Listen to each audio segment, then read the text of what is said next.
Guys അങ്ങനെ ഗംഭീര ഭക്തിസാന്ദ്രമായ അടിപൊളി എന്നൊക്കെ വേണമെങ്കിൽ പറയാം. എന്തായാലും ഒരു തീർത്ഥയാത്രയൊക്കെ കഴിഞ്ഞിട്ട് ഞങ്ങൾ 3 പേരും തിരിച്ച് വീട്ടിലെത്തി. ശരിക്കും പറഞ്ഞാൽ ഇന്നലെ രാത്രിയിൽ ഒരു 10:30 മണിയായി തമ്പാനൂർ എത്തിയപ്പോൾ. അപ്പോൾ അവിടുന്ന് നേരെ ഞങ്ങൾ ഇറങ്ങി ഫുഡൊക്കെ കഴിച്ചു. കാരണം വീട്ടിൽ വന്നിട്ട് ഫുഡ് കഴിക്കുന്നതിനേക്കാൾ അവിടുന്ന് കഴിച്ചിട്ട് കയറാമെന്ന് വെച്ചാൽ അവിടുന്ന് ഫുഡൊക്കെ കഴിച്ചു. അത് കഴിഞ്ഞിട്ട് ഞങ്ങൾ അവിടുന്ന് നേരെ വീടെത്തിയപ്പോഴത്തേന് ഏകദേശം 11:15 മണിയായി. വന്നുടനെ തന്നെ മാലയൂരി. അതൊരു പ്രധാന ചടങ്ങാണ് മാലയൂരുക എന്ന് പറഞ്ഞത്. അപ്പൊ ഞങ്ങൾ മാലയൊക്കെ ഊരിയിട്ട് നേരെ പോയി ആദ്യമേ ഒരു ഗംഭീരൻ കുളിച്ചു. കാരണം എന്ന് വെച്ച് കഴിഞ്ഞാൽ ദേഹം നിറച്ച് പൊടിയൊഴുക്കുമായിട്ട് ഒരു നിവൃത്തിയില്ലായിരുന്നു കേട്ടോ. ഭയങ്കര പൊടിയൊഴുക്കും. അപ്പൊ ഞങ്ങൾ അങ്ങനെ കയറി കുളിയൊക്കെ കഴിഞ്ഞു. ഞാൻ ഏകദേശം സത്യം പറഞ്ഞ 1/2 മണിക്കൂർ എടുത്തു കേട്ടോ ഒന്ന് കുളിക്കാനായിട്ട്. ഇവിടുന്ന് അങ്ങോട്ട് പോയി പമ്പയിലൊന്നും മുങ്ങിയതല്ലേ ഉള്ളൂ. പമ്പയിൽ എന്തായാലും സോപ്പും മറ്റു കാര്യങ്ങളൊന്നും ഉപയോഗിച്ചല്ല നമ്മൾ കുളിച്ചത്. ജസ്റ്റ് ഒന്ന് മുങ്ങി നേരെ അങ്ങ് മല ചവിട്ടി നേരെ അവിടെ തിരിച്ചിറങ്ങി കഴിഞ്ഞ് പോരുമല്ലായിരുന്നു. അപ്പൊ ഇവിടുന്ന് അങ്ങോട്ട് പോയതും ഇങ്ങോട്ട് വന്ന് എല്ലാം കംപ്ലീറ്റ് റോഡിലെയും എല്ലാം പൊടിയെല്ലാം നമ്മുടെ ദേഹത്തുണ്ടായിരുന്നു. എന്തായാലും ഒരു ഗംഭീരം കുളിയൊക്കെ കഴിഞ്ഞു. അത് കഴിഞ്ഞ് സുഖമായിട്ട് കയറി കിടന്ന ഒറ്റ ഉറക്കം കഴിഞ്ഞ് രാവിലെ ഏകദേശം ഒരു 8 മണിയൊക്കെ എണീറ്റ് വന്നപ്പോഴത്തേനും ദേഹം മൊത്തം നല്ല പെയിനും ഒക്കെ ആയിട്ട് നല്ല ബോഡി പെയിൻ ഉണ്ടായിരുന്നു. പിന്നെ അത് തന്നെ ഏറ്റവും വലിയ വിഷയം എന്ന് പറഞ്ഞാൽ കാല് നല്ല നീര് പിടിച്ചെന്ന് പറഞ്ഞാൽ അതിന്റെ പ്രധാന കാരണം ശരിക്കും ഞങ്ങൾ അങ്ങോട്ടും ഇങ്ങോട്ടും എല്ലാം ചെരുപ്പിടാതാ വന്നതും പോയതും എല്ലാം. അതായത് വീട്ടിൽ നിന്ന് നേരെ ശബരിമല വരെയും ശബരിമലയിൽ നിന്ന് തിരിച്ചും നമ്മൾ ചെരുപ്പ് ഉപയോഗിച്ചിട്ടേ ഇല്ല. നമ്മളെന്ന് പറയണ്ട, ഞാൻ അടുത്ത ടിസ്റ്റ് പറഞ്ഞുതരാം. ഞങ്ങള് 3 പേര് ഇവിടുന്ന് അങ്ങോട്ട് പിന്നെ മല വരെ ചെരുപ്പിടാതാ പോയത്. പക്ഷെ അമ്മ അവിടുന്ന് ഇങ്ങോട്ട്, അതായത് മല ഇറങ്ങിയ സമയത്ത് അമ്മ എവിടുന്ന് ഒരു ചെരുപ്പ് സംഘടിപ്പിച്ചു. എന്നാലും അമ്മയ്ക്ക് എല്ലാ ചെരുപ്പിടാതെ ഇങ്ങോട്ട് വരാൻ പറ്റത്തില്ല. പക്ഷെ സത്യത്തിലേ നമ്മൾ ചെരുപ്പ് ഉപയോഗിക്കേണ്ട കാര്യമെന്ന് എനിക്കും തോന്നുന്നു. കാരണം സന്നിധാനത്തിന്റെ താഴെ വരെ നമുക്ക് ചെരുപ്പിട്ടുകൊണ്ട് പോകാം. വിഷയം എന്ന് പറഞ്ഞു കഴിഞ്ഞാൽ പണ്ട് കാലങ്ങളിലൊക്കെ എന്ന് പറഞ്ഞാൽ മണ്ണിട്ട റോഡല്ലായിരുന്നു. അപ്പൊ നമുക്ക് അത്രയും വിഷയമില്ല. നമുക്ക് അങ്ങോട്ട് കയറുന്നതിനും ഇങ്ങോട്ട് കയറുന്നതിനും ചെരുപ്പില്ലെങ്കിലും നമുക്ക് വലിയ പ്രശ്നമില്ല. പക്ഷെ ഇപ്പൊ എന്ന് വെച്ചാൽ കംപ്ലീറ്റ് കോൺക്രീറ്റ് ഇട്ടേക്കുക. അപ്പോ ഒന്നാമത്തെ കാര്യം ഞങ്ങൾ പക്ഷെ അങ്ങോട്ട് പോയപ്പോ അത്രയും ബുദ്ധിമുട്ടില്ല കേട്ടോ. കാരണം വെളുപ്പിനെ ഏകദേശം ഞങ്ങൾ ഒരു 2:30-3 മണി സമയത്തല്ലയോ മല കയറുന്നത്. അപ്പൊ ആ സമയത്ത് വെയിലൊന്നും ഇല്ലല്ലോ, നമുക്ക് അത്രയും ബുദ്ധിമുട്ടില്ല. പക്ഷെ തിരിച്ചിറങ്ങിയത് ഒരു 11:30-12 മണി സമയത്തായിരുന്നു ഞങ്ങൾ തിരിച്ചിറങ്ങിയത്. എന്റെ പൊന്നോ, അതിന്റെ കൂടെ വേറെ രസകരമായ ഒരു സംഗതി അതല്ല. ഞങ്ങൾ അങ്ങോട്ട് കയറിയെന്ന് പറഞ്ഞാൽ സാധാരണ പോകുന്ന പാത, അതായത് സ്റ്റെപ്പൊക്കെ ഉള്ളത്, ഒരു സൈഡിൽ സ്റ്റെപ്പും ഞാൻ കഴിഞ്ഞ വീഡിയോ കാണിച്ചില്ലായിരുന്നു. ഒരു സൈഡിൽ വണ്ടികൾക്ക് പോകാനും ഒക്കെ ആയിട്ടുള്ള അറേഞ്ച്മെന്റ് ഉള്ള ആ വഴിയായിരുന്നു ഞങ്ങൾ കയറിയത്. അവിടുത്തെ ഏറ്റവും വലിയ ഗുണമെന്ന് പറഞ്ഞാൽ മോളിൽ കംപ്ലീറ്റ് ഷീറ്റ് ഇട്ടിട്ടുണ്ട്. പക്ഷെ ഞങ്ങൾ തിരിച്ച് ഇങ്ങോട്ട് ഇറങ്ങിയെന്ന് പറഞ്ഞു കഴിഞ്ഞാൽ കാനനപാത വഴിയാ. കാനനപാതയില് ഷീറ്റും ഇല്ല, ഒന്നുമില്ല. അതിന്റെയും കൂടെ പണ്ട് കാലത്തൊക്കെ ഈ കാനനപാത ശരിക്കും മണ്ണിട്ടതായിരുന്നു. പക്ഷെ ഇപ്പോഴെന്ന് പറഞ്ഞു കഴിഞ്ഞാൽ എന്റെ പൊന്നോ ഒരു നിവൃത്തിയില്ല. കാനനപാത കംപ്ലീറ്റ് കോൺക്രീറ്റ് ചെയ്തിട്ടിരിക്കുക. അപ്പൊ ഈ വെയിലും കൂടെ അടിച്ചിട്ടുണ്ടല്ലോ, ഈ കോൺക്രീറ്റിന്റെ മുകളിൽ ഇങ്ങനെ ഈ കല്ലൊക്കെ ഇങ്ങനെ തെളിഞ്ഞു നിൽപ്പുണ്ട്. നല്ല കുത്ത് കയറ്റമല്ലേ. അപ്പൊ ഈ വെള്ളമൊക്കെ മഴയൊക്കെ പെയ്യുമ്പോൾ വെള്ളമൊക്കെ ഒലിച്ചിട്ട് മുകളിലത്തെ സിമെന്റ് ഒക്കെ കുറെ പോയിട്ട് ഈ മെറ്റിൽ ഇങ്ങനെ തെളിഞ്ഞു നിൽപ്പുണ്ട്. ഈ മെറ്റിൽ ഇങ്ങനെ പഴുത്തിൽ ആണി പോലെ ചൂടായിട്ട് നിൽക്കില്ലയോ, നമ്മളത് ചവിട്ടുമ്പോ എന്റെ പൊന്നോ നമ്മൾ ഊപ്പാട് വരും. അങ്ങനെ എന്തായാലും നമ്മൾ മലയിറങ്ങി ഇവിടെ വന്നു. പക്ഷെ കാലില് എനിക്കൊരു ചെറിയ പണി കിട്ടിയെന്ന് പറഞ്ഞാൽ നീരായി. ഞാൻ കാണിച്ചുതരാം കേട്ടാ. കാലില് കണ്ടില്ലേ, കാലിന്റെ പൊത്ത, 2 കാലിന്റെയും പൊത്തയും ഉപ്പൂറ്റിയൊക്കെ ചെറിയ നീരായി. പിന്നെ അതുപോലെ തന്നെ ഇവിടെ ചെറിയ മുറിവും കാര്യങ്ങളൊക്കെ ഉണ്ട്. എവിടെയോ തട്ടി മുറിഞ്ഞതാ. അങ്ങനെ കുറച്ച് അസ്വസ്ഥതയും കാര്യങ്ങളൊക്കെ ഉണ്ട്. അപ്പൊ ഇനിയിപ്പം കുറച്ച് എണ്ണ ഇടാം. ഞാൻ അന്ന് കാണിച്ചെന്നില്ലേ, ഞാൻ കാണിച്ചില്ലേ, അന്ന് ഞാൻ പറഞ്ഞില്ലായിരുന്നു ഒരു ഏലാതി കേര തൈലം. അതെ അവള് വാങ്ങിച്ചോണ്ട് വെച്ചിരിക്കുന്ന ഏലാതി കേര തൈലം. അപ്പൊ ഇതുമൊക്കെ കാലം കുറച്ചു നേരം പരട്ടിക്കൊണ്ടിരിക്കണം. കാരണം ഒരുമാതിരി പൊരിഞ്ഞ് വല്ലാത്ത ഒരു ലെവലിലെത്തി. അപ്പൊ അതൊക്കെ പരട്ടിക്കൊണ്ടിരിക്കണം. പിന്നെ വേറൊരു പ്രധാന സംഗതി എന്ന് പറഞ്ഞാല്, അങ്ങനെ ഇവിടെ വന്നിട്ട് രാവിലെ 8 മണിക്ക് എണീറ്റിട്ട് ഞാൻ പല്ലും തേച്ചിട്ട് ആദ്യമേ പോയി അങ്ങ് ഷേവ് ചെയ്തു. ബാർബർ ഷോപ്പിൽ പോയി ഷേവ് ചെയ്യാൻ പറ്റുള്ളൂ. കാരണം നല്ലപോലെ കുളിച്ചിട്ടുണ്ടായിരുന്നു താടിയൊക്കെ. അപ്പൊ ഇത് കണ്ടില്ലേ, നല്ലപോലെ വൃത്തിയായിട്ട് ഷേവൊക്കെ ചെയ്ത് നല്ല അടിപൊളിയാക്കി വെച്ചിട്ടുണ്ട്. ഇനിയിപ്പോ അങ്ങനെ പരിപാടിയൊക്കെ കഴിഞ്ഞ് ഞാനിങ്ങനെ കുത്തിയിരുന്നപ്പോ കഴിഞ്ഞ ദിവസം, അതായത് ഞാൻ ഇപ്പൊ ശബരിമലയ്ക്കൊക്കെ പോകുന്നതിന് മുമ്പ് അവൾ എന്നോടൊരു കാര്യം പറഞ്ഞായിരുന്നു. നമ്മുടെ ബെല്ലക്കുട്ടന്റെ മെത്തയുടെ ഒരു വിഷയം. അത് ഞാൻ പറഞ്ഞാൽ ശരിയാകത്തില്ല, കാണിച്ചോണ്ട് പറഞ്ഞെങ്കിലേ അത് ശരിയാകത്തുള്ളൂ. അപ്പൊ ആദ്യമേ ഞാൻ ഈ എണ്ണയൊക്കെ ഒന്ന് പരട്ടി ഒന്ന് സെറ്റാക്കട്ടെ. ബാക്കി പിന്നെ മെത്തയുടെ വിശേഷങ്ങളിലോട്ട് നമുക്ക് കിടക്കാം.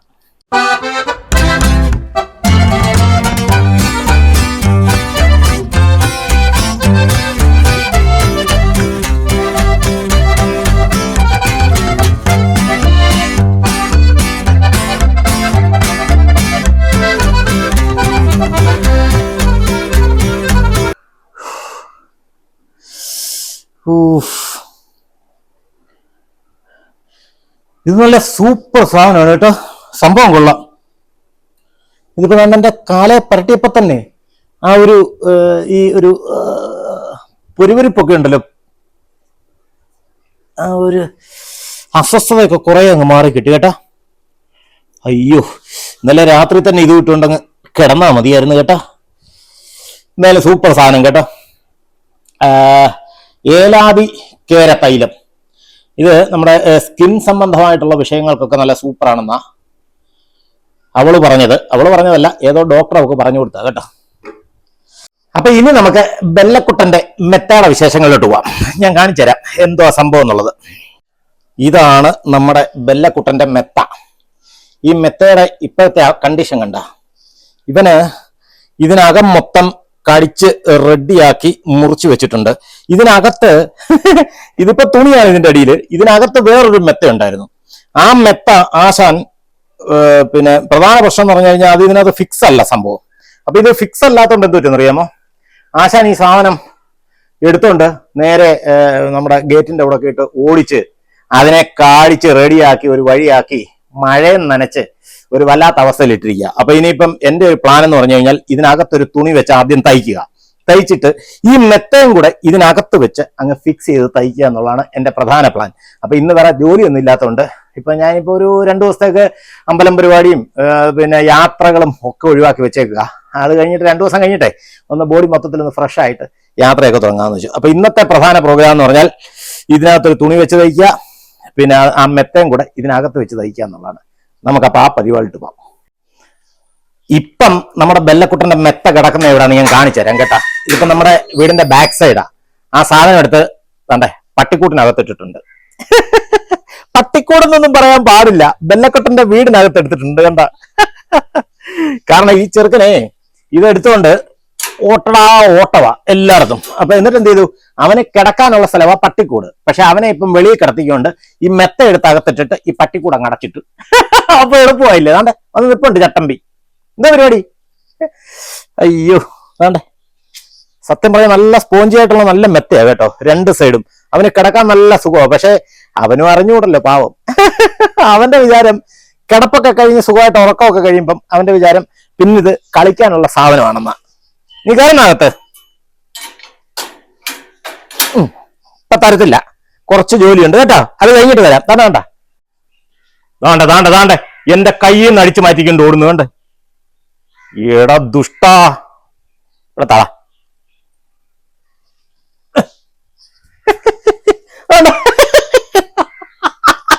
ഓടുന്നോർന്നില്ല ഇവിടെ കൊണ്ടോ, എന്തിന് ഒരു അധികാരം കണ്ടില്ലയോ? എന്റെ മെത്തയാണുള്ള ഭാവമാ. വേണ്ട കടിച്ചെടുത്തോണ്ട് ഓടുക. ഇവിടെ ഇങ്ങോട്ടുവാ, ഇവിടെ കൊണ്ടോ. എനിക്കെന്തിനാ ഇനി ഈ മെത്ത? ഞാൻ ഇത് അതേ വെച്ചേ തയ്ച്ചു തരാം കേട്ടോ.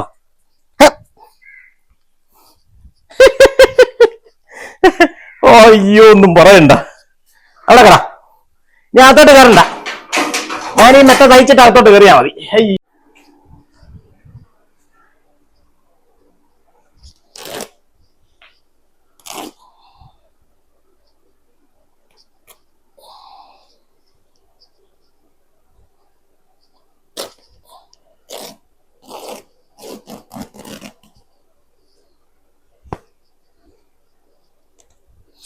ഇത് സത്യത്തില് വെറും പന്ന തുണിയാ കേട്ടോ. കണ്ട് ഈ ഒരുമാതിരി ഇത് കണ്ടില്ലേ, ഇത് കണ്ടില്ലേ, പെട്ടെന്ന് കീറിപ്പോന്ന ഒരുമാതിരി പേപ്പർ പോലത്തെ തുണിയാ കേട്ടോ, ഒരു കാശിന് കൊള്ളത്തില്ല. എന്തായാലും ഇത് മാറ്റി നല്ല തുണിയിട്ട് നമുക്ക് തയ്ച്ചു കൊടുക്കാം അവന്. അങ്ങനെ അവസാനം ഈ വീട് മൊത്തം തപ്പി ഞാൻ ഒരു ബെഡ്ഷീറ്റ് കണ്ടുപിടിച്ചു കേട്ടോ. സത്യം പറഞ്ഞ ഒരു ഷീറ്റ് അല്ല, ഇതൊരു നമ്മുടെ മേശവിരി എന്നൊക്കെ പറയും, മെത്ത വിരിക്കുന്ന ഒരു വിരിയാ.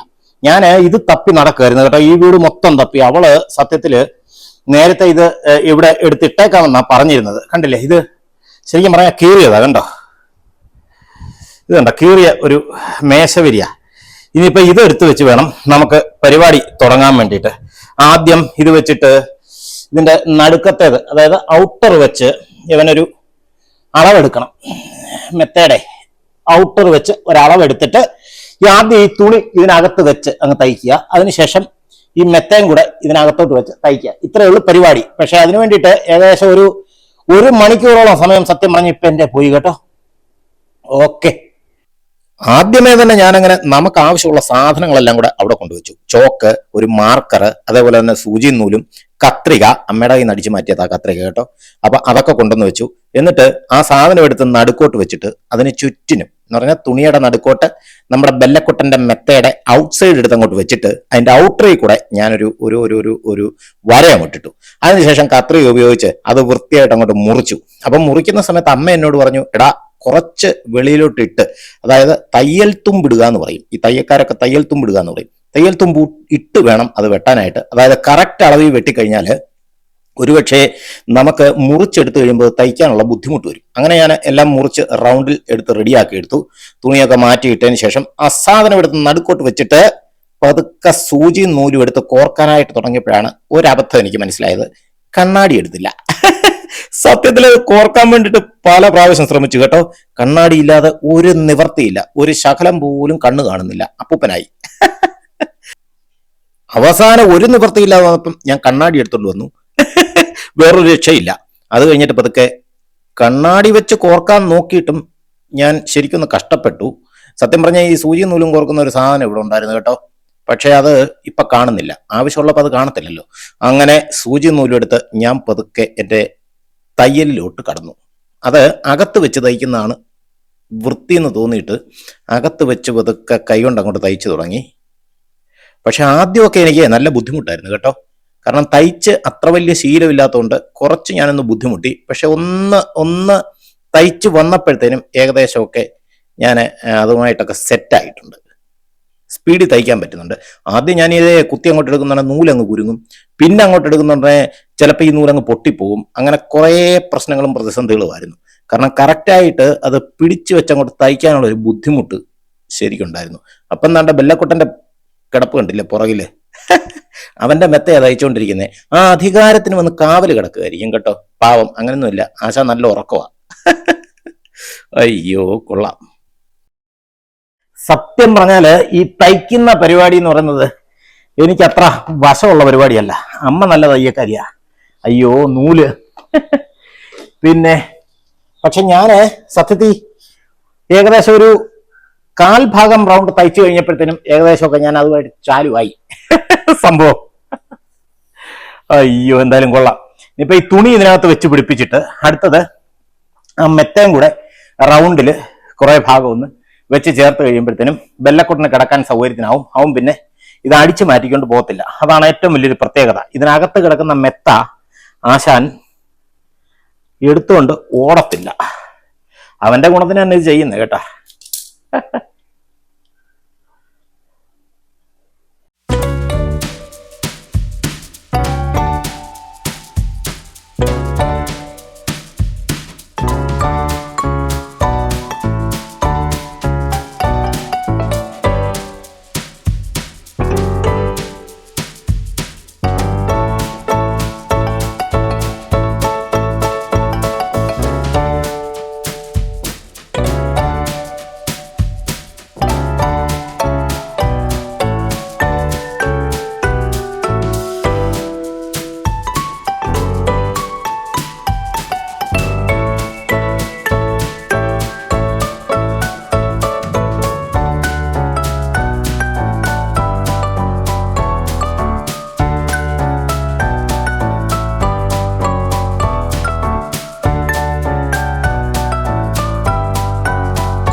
അയ്യോ ഗൈസ്, സത്യം തയ്യലെന്ന് പറഞ്ഞൊരു മെനക്കെട്ട പണിയാ കേട്ടോ.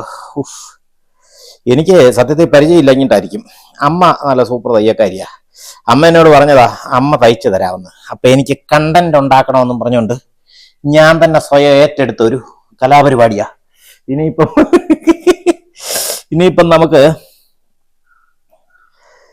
അയ്യോ തുണിയുടെ പരിപാടിയെ കഴിഞ്ഞുള്ളൂ. അത്യാവശ്യം കണ്ടില്ലേ, കുറച്ച് തുണി അധികം വന്നു. എന്നാലും ഞാൻ അത് അതിനകത്ത് തന്നെ അങ്ങ് വെക്കാമെന്ന് വെച്ചു. ജസ്റ്റ് ഒന്ന് ഇരുന്നാൽ പോരെ, വലിയ വൃത്തിയും മെനയൊന്നും നോക്കിയിട്ട് കാര്യമില്ലല്ലോ. അയ്യോ ഇനി അടുത്തത് ബെല്ലക്കുട്ടന്റെ മെത്ത. ഇത് ഇതിനകത്ത് വെച്ച് ഈ 4 മൂലയോ അല്ലെങ്കിൽ ഒരു 6 മൂലയോ ഒക്കെ നമുക്ക് തയ്ച്ചങ്ങ് പിടിപ്പിക്കാം. ഞാന് സത്യം പറഞ്ഞ ഈ മെത്തയും കൂടെ ഫുള്ള് ഇതിനകത്ത് വെച്ച് തയ്ക്കണമെന്നാണ് വിചാരിച്ചത്. നമ്മൾ ഈ പണിയെടുത്ത് വരുമ്പം മടുക്കുമല്ലോ. മടുത്ത് കഴിയുമ്പോൾ നമ്മൾ എളുപ്പപ്പണി എന്തോന്നുള്ള ആലോചിക്കുമല്ലോ. അയ്യോ, സത്യം പറഞ്ഞാണ്ടല്ലോ മടുത്തു. എനിക്ക് തോന്നുന്നു ശബരിമല പോയിട്ട് വന്നതിൻ്റെയൊക്കെ ഒരു ക്ഷീണം കൊണ്ടായിരിക്കും മൊത്തത്തിലൊരു മടുപ്പ്. അപ്പൊ ഇനി നമുക്ക് ഇതുകൂടെ വെച്ച് ഇതിന്റെ കൂട്ടത്തിൽ അങ്ങ് തയ്ച്ചെടുക്കാം.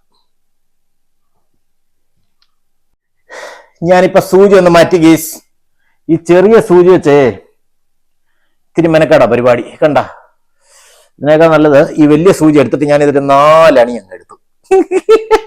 എത്രത്തോളം എളുപ്പപ്പണി നോക്കാം അത്രത്തോളം എളുപ്പപ്പണി നോക്കുക. ഇതാകുമ്പോ കോർക്കാനും എളുപ്പമുണ്ട് കേട്ടോ, കണ്ണും കാണാമല്ലോ. യെസ്, 4 അണി എടുത്തു. 4 അണി എടുത്തിട്ട് ഈ ഒരു പ്രധാന പ്രശ്നം എന്ന് പറഞ്ഞാൽ ഇവിടെ ഒരു കെട്ടിടണം. കെട്ടിടാനൊക്കെ എനിക്കറിയാം. തയ്യലിന്റെ ബാലപാഠങ്ങളൊക്കെ ഞാൻ അമ്മയുടെ അടുത്ത് നിന്ന് പഠിച്ചിട്ടുണ്ട് കേട്ടോ, അത്യാവശ്യം ബാലപാഠങ്ങൾ.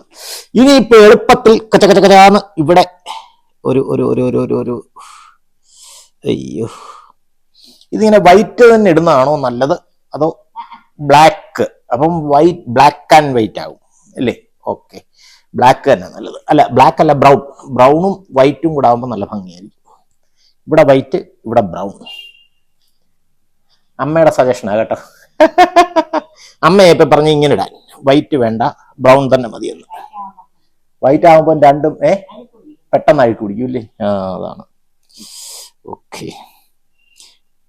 ഇതിനകത്ത് വെച്ചങ്ങ് തയ്ക്കട്ടെ അമ്മോ. ഇങ്ങനെ അല്ല, കുറച്ചുകൂടെ താത്ത് വെച്ച് തയ്ക്കട്ടെ.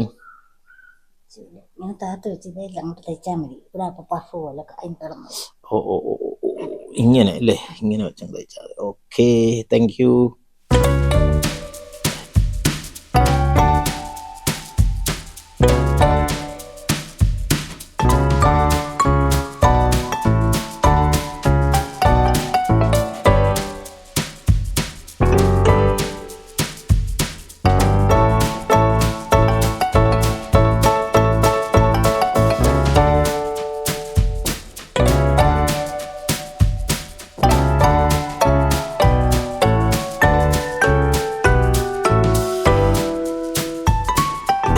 കൂടെ കുത്തിയെടുക്കാൻ ഇത്തിരി ബുദ്ധിമുട്ട് കേട്ടോ. യെസ്, അങ്ങനെ നമ്മള് ബെല്ലക്കുട്ടന്റെ കുസൃതിക്ക് ഇട്ടൊരു പണി കൊടുത്തു. ഏകദേശം നമ്മുടെ പരിപാടികളെല്ലാം കഴിഞ്ഞു. അവനിനി ഇതിനകത്ത് സുഖമായിട്ട് കയറി കിടക്കാം. ഒന്ന് കിടത്തി നോക്കാം. കോമഡി അതിൽ ഇത്ര നേരം ആശാൻ ഇവിടെ ഉണ്ടായിരുന്നല്ലോ, ഞാൻ ഇപ്പൊ കാണിച്ചു തരാം. ആശാൻ ഇവിടെ കിടന്നുകൊണ്ട് സുഖമായിട്ട് നോക്കുക. വാടാ ഇവിടെ, അവനെ ഇവിടെ വാടാ.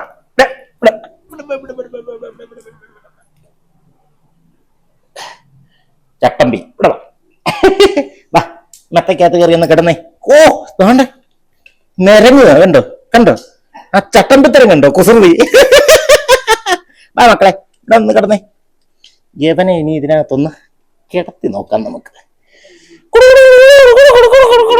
വാവോ, ചക്രമുണ്ട്, വാവോ. കിടന്നേ, ഒന്ന് കിടന്നു നോക്കിയതിനകത്ത്. കണ്ട, വാവോ ബെല്ലക്കുട്ടൻ വാവോ. ഇനിയിപ്പോ എനിക്ക് ഏറ്റവും വലിയൊരു കോമഡി അതല്ല, എനിക്കൊരു സംശയം. ആശാൻ ഇത് കടിച്ചെടുക്കുമ്പം ഇതോടുകൂടി പൊങ്ങി വന്നാൽ ഇനി മൊത്തത്തിൽ ഇതോടുകൂടി കൊണ്ടുവന്ന് വെളിയിൽ കൊണ്ടുവന്ന് ഇടുവോ, നനച്ച് കളയുമോന്നൊക്കെ ഉണ്ട്. ഇടുന്നെങ്കിൽ നല്ല പടം വെച്ച് തരും കേട്ടോ. അപ്പോ LS ജനിപദീപുവിന്റെ ഇന്നത്തെ വീഡിയോ ഇവിടെ ചേർത്തുന്നു. നമ്മുടെ ബെല്ലക്കുട്ടന്റെ മെത്ത ഉണ്ടാക്കളായിരുന്നു ഇന്നത്തെ കഥ. വീഡിയോ ഇഷ്ടപ്പെടുകയാണെങ്കിൽ സബ്സ്ക്രൈബ് ചെയ്യാനും ലൈക്ക് ചെയ്യാനും ഷെയർ ചെയ്യാനും കമന്റ് ചെയ്യാനും മറക്കരുത്. മറ്റൊരു വിശേഷമായിട്ട് അടുത്ത വീഡിയോയിൽ കാണുമ്പോഴേക്കും എല്ലാവർക്കും ബൈ.